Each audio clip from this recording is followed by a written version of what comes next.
This hero is the most game-changing hero I ever summoned in Dragonheir Silent Gods, and in today's video, guys, I'm gonna show you just exactly how impactful he is on my free-to-play account. Welcome to the channel, everyone. I'm Skratch. This video is brought to you by Dragonheir, so I just want to say a big thank you to them for sponsoring today's video. If you guys are new around here, new on the channel, and you haven't tried Dragonheir Silent Gods just yet, or you want to help and support the channel, you can download the game by clicking the link in the description down below, or in the pinned comment, or by scanning the QR code you see on the screen. Without further ado, guys, a couple of days ago, or rather said, a week ago, if you guys remembered, I decided to go and summon on a banner to try and get either Flurbart, either Garius.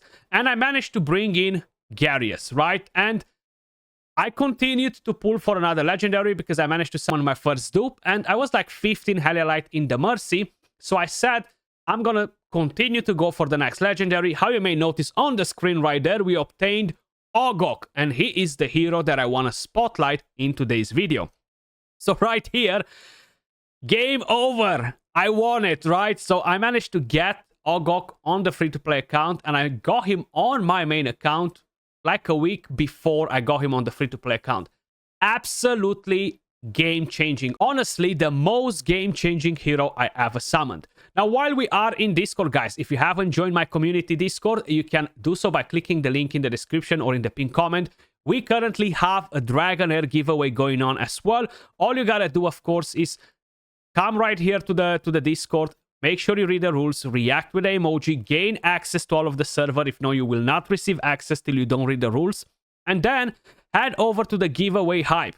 Right here, we just started the giveaway for Dragonheir Silent Gods. If you guys want to increase your chances, you can follow all of my socials, either from Discord, either by clicking on all of my links in the description.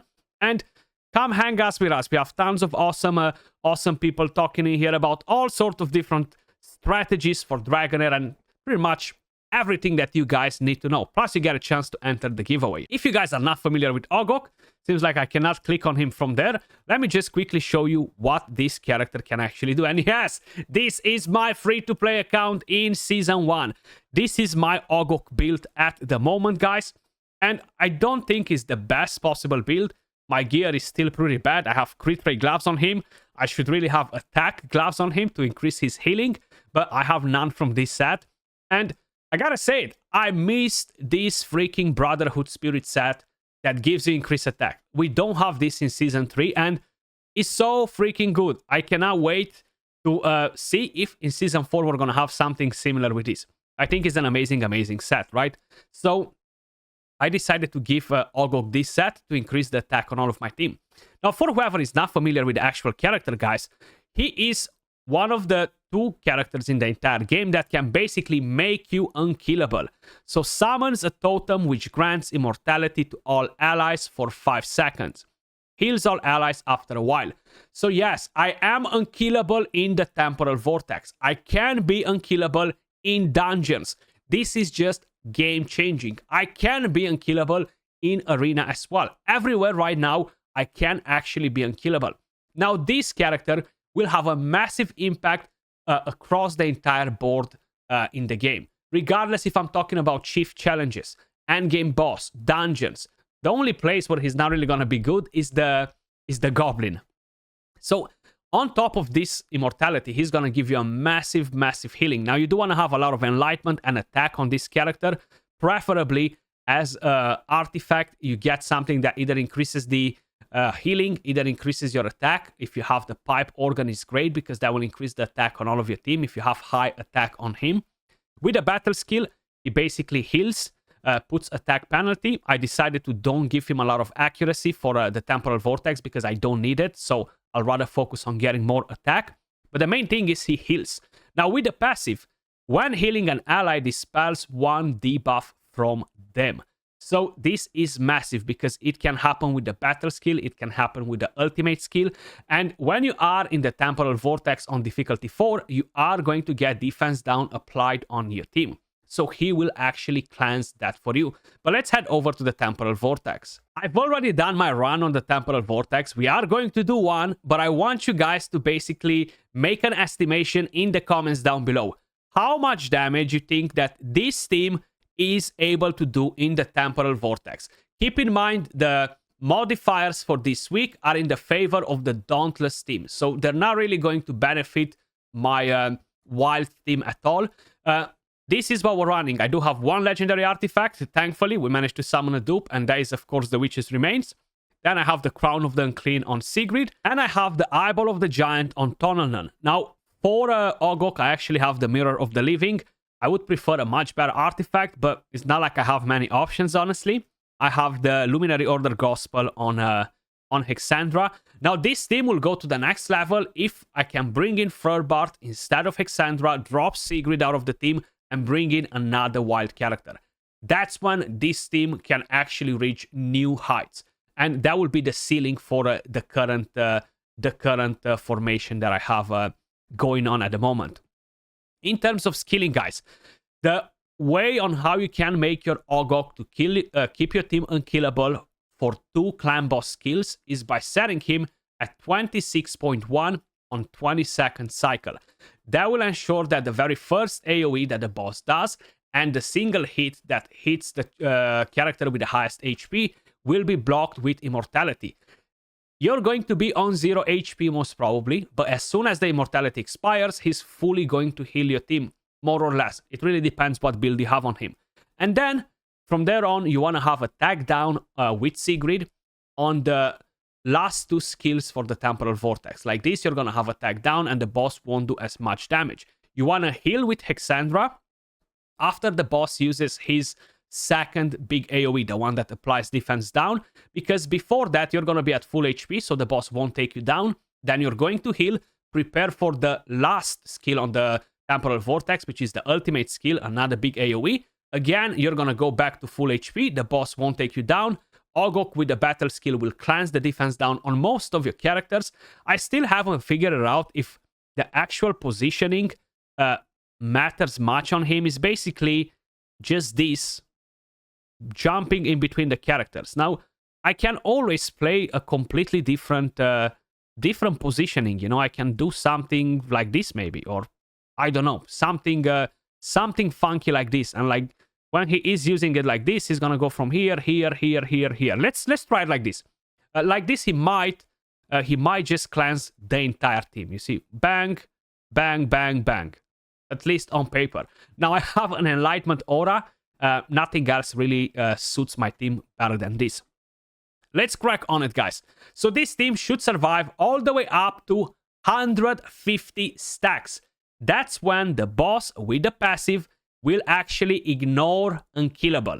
So that's one thing that the boss actually does. In case if you are not familiar with it, let's go right here, the passive.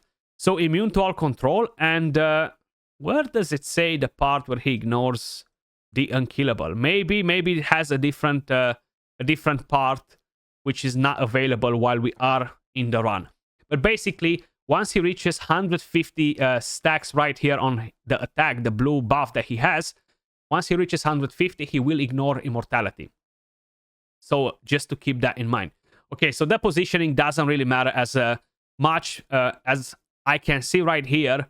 The cleanse is still not happening on everybody every single time. So this doesn't really change anything in terms of positioning, in terms of what we've done, basically. So you see how the run is going, guys. It's pretty smooth, actually. We have Ogok putting Unkillable right now, or Immortality. The boss deals damage. The boss deals damage again. We have Immortality for these 2 skills. Then from here on, we are on full HP. The boss will damage us, but we have Decrease Attack, which will reduce the incoming damage. We have Hexandra healing. Again, we have the Decrease Attack. We are on full HP. Ogok just cleansed in the meantime. Usually, it doesn't cleanses all of them. One of them still has defense down, but it's fine. They won't die. I do have a Ancestral Protection set on Hexandra. So basically, that's the whole setup for this team. Pretty easy, pretty straightforward. The skill timing is key, of course, and having the right debuffs, healing at the right moment is key. Now, I do have the 2 main DPS characters in here. Erich, free legendary that everybody can get. I would strongly suggest you to apply the defense down artifact on him. And then I have Tunnelman, which will be the main damage dealer. I actually have a piece of mythical gear that I got from the Feymander on her, which is crit damage gloves. I'm very curious, actually. If you guys are in Season 1, let me know if the glove that you got from like stage 100 and something in the Feymander, 105, 110, is a crit damage or no. I'm curious if it's a set piece for everybody, you know? I'm pretty convinced that it is, though. Like that they get to help you, basically, with your gear a bit, you know? But Ogok, man, I always wanted to get a hero. I never imagined that he will be so freaking impactful on any of my accounts. And right here, he's just game-changing. Even on my main account, where I summon him, where I have a lot of crazy good legendaries, he is pretty much as impactful as he is on this free-to-play account. And that is just nuts. Thankfully, I finished all of the campaign. I finished all of the storyline rather than campaign, sorry. And I collected all of the legendary scrolls, so I had enough to scroll him. So far, in Season 1, I scrolled 3 legendary heroes. Now, I do want to emphasize the point that I'm a slacker on this free-to-play account. I have days where I'm not doing the Vortex. I have days where I'm not using my stamina. Hell, I have days when I don't even log in. I don't do the 3v3 arena at all. I haven't even done a single fight yet. That can get me more Heliolite, can get me more scrolls. But you know what? There's only so much time in a day, and I'll rather do things that I enjoy rather than things that I don't enjoy as much. And that 3v3 arena mode is just not my cup of tea in any of the games that I've ever played, you know? So just leaving that on the side, we are currently at stack 30. We have 17 million damage. I cannot wait for the week when we're actually going to have the modifiers for burn damage or extra crit damage. My damage is going to go off the roof. And I do want to emphasize the point that this team is on top 20 best Vortex teams on the server, guys, okay? And I am a slacker, how I mentioned, and I'm still in top 150 on the server. If I was not slacking, I could have probably done easily top 50, 100%, which is mind-blowing thinking about it, because I feel like some servers are so hardcore, some are not. Like mine, my main server with my main account is so freaking competitive now, guys. Like there's so many whales and krakens on there, you know.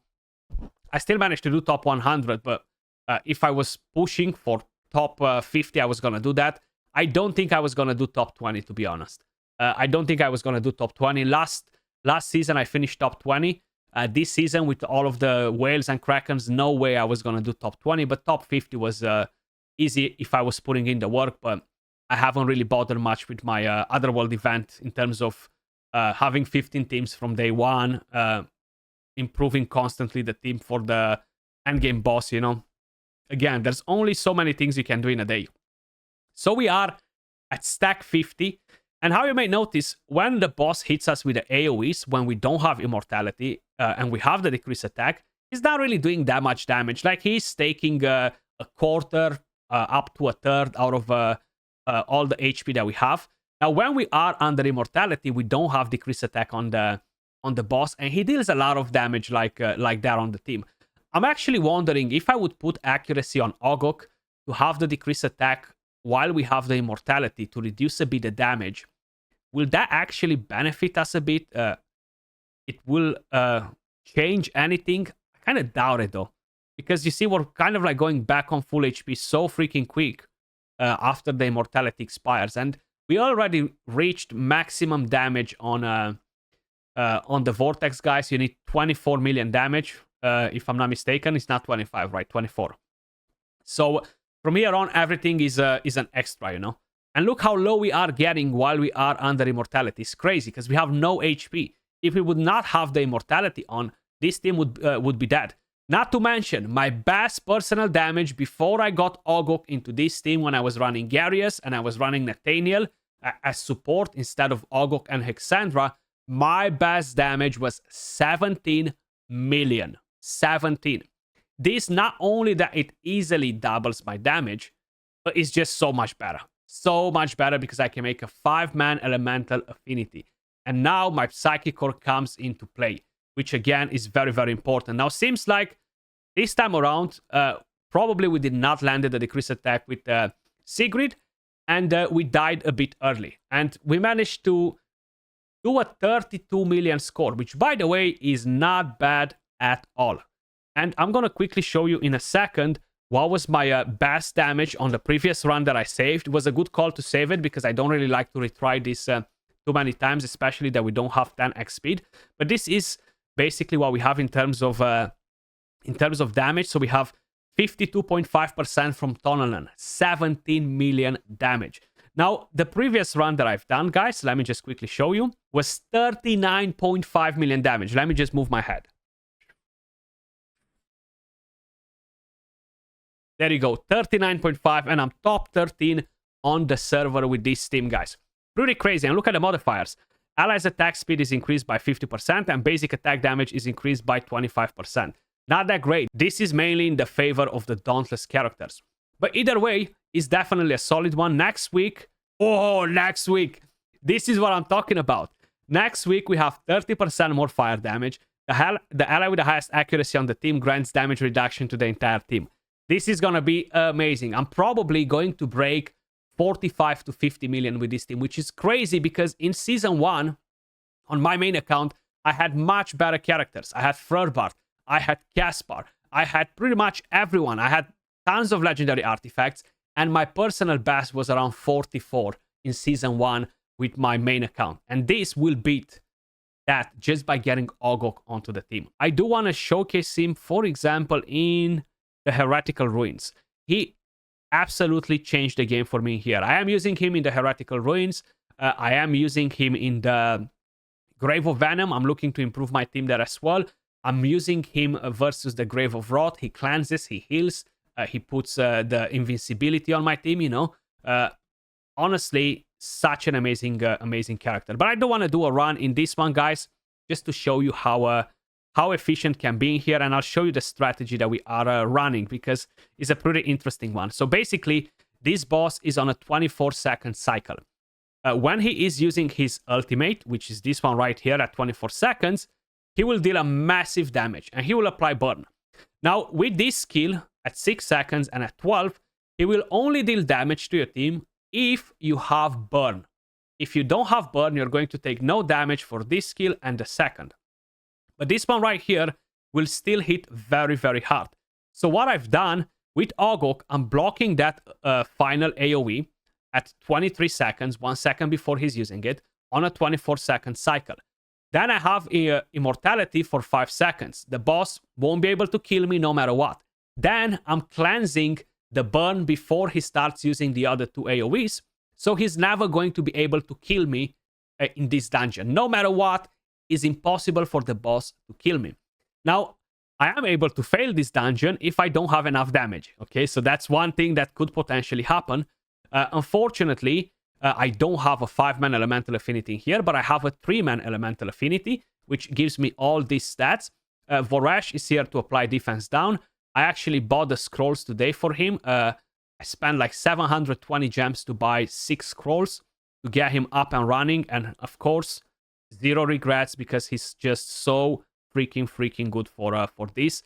And without further ado, let's watch a run in here too. This is stage 12. I do gotta say, in season 1 before, we only had 1 stage. We only had 9 stages, sorry. We only had 9 stages, and it wasn't as difficult. Now, going all the way to stage 12, it is more difficult to beat these bosses than was previously in season 1. Which is fine. It's just more of a challenge, and you are getting better gear. You are getting more resources. You see, I'm unkillable. I'm taking pretty much all the damage, but I cannot die. Then I'm cleansing, I'm healing, and these 2 skills that the boss is about to use will deal 0 damage because I have no burn on my team. Massive. Absolutely massive. Now, before, I was stuck on stage 10 without Ogok because he was one-shotting me with this ultimate skill. He was one-shotting my Sigrid. He was one-shotting different characters. Now, I don't have the Gatekeeper staff on Garius. If I would have that, that would keep my team alive, of course. But I don't need it as bad anymore because, of course, I have Ogok in here putting in the work. The more stacks on the boss, the more damage he's going to deal. So, you do want to have heal reduction in here. That's the reason why I have Sigrid. the boss will heal if you're not killing the small phoenixes, and you want to make sure that heal reduction is going to be on the boss to ensure that he's not going to heal, because then you're going to be stuck in that loop where you cannot kill the boss, you know.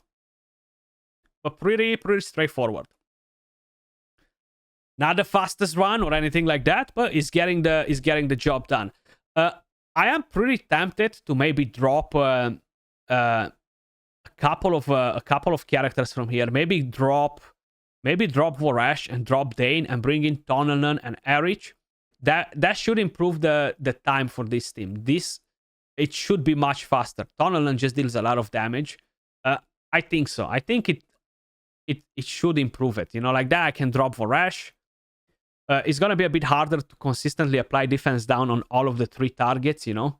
That's my only concern if I'm bringing Erich. While he does have a decent AoE, they're just meteors dropping left and right, you know. It's not consistent on all of the targets like Vorash does with his ultimate skill. But so far, you see how much damage he deals. Even if we have decreased attack, that ultimate skill is just so nasty. So having that immortality from Ogok is massive.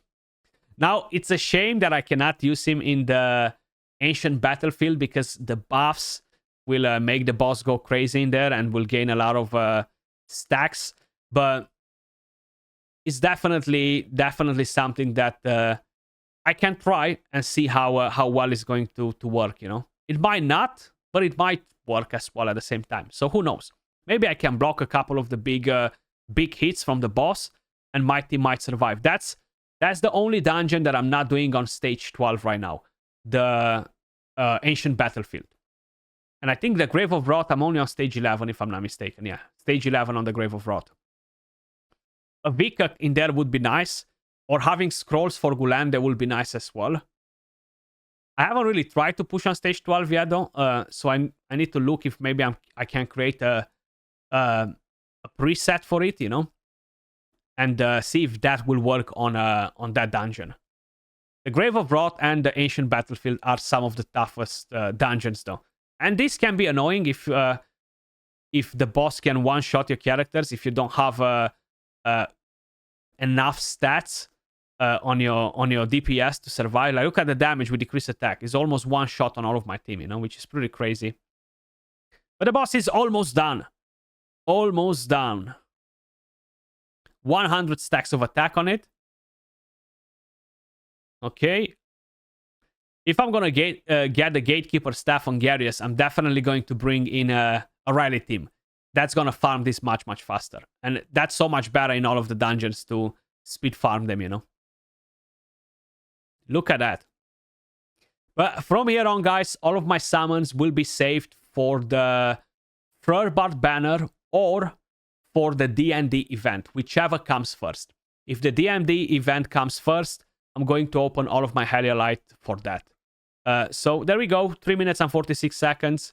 You're getting your legendary runes from here. That's pretty much all that matters. And of course, Ogok makes this possible by keeping my my team alive.